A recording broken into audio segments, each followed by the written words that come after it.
Belum selesai perseteruannya dengan hacker Biyoka, kini Nikita Mirzani kembali dihebohkan dengan kabar curhatnya ke orang diduga Ferdy Sambo, bocor ke publik.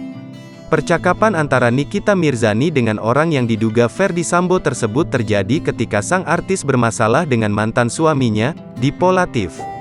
Sebelumnya, Nikita Mirzani sempat membantah kabar yang beredar jika ia mengenal ex-Kadif Propam Polri, Ferdy Sambo. Diketahui, baru-baru ini viral di media sosial, percakapan chat WhatsApp yang diduga Nikita Mirzani dan Ferdy Sambo, suami Putri Chandrawati.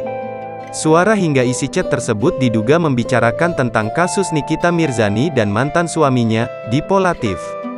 Dalam tangkapan layar chat WhatsApp tersebut, terekspos nama kontaknya Niki. Dalam pesan yang beredar, Niki mengaku baru saja bertemu dengan Ferdy Sambo. "Rahasia ya, aku semalam ketemu," tulis seseorang dalam chat yang kontaknya dinamai Niki. Lebih lanjut, Niki yang diduga sosok Nikita Mirzani itu mengaku bahwa kasusnya juga turut diselesaikan oleh Ferdy Sambo. "Dibantu diberesin kasus-kasusku," tulisnya. Tak hanya bukti chat, ada juga pesan suara yang turut diunggah, di mana dalam pesan suara itu terdengar obrolan seorang wanita yang mengadu soal kasusnya. Di sana, ia pun menceritakan soal kasusnya yang menjadi tersangka.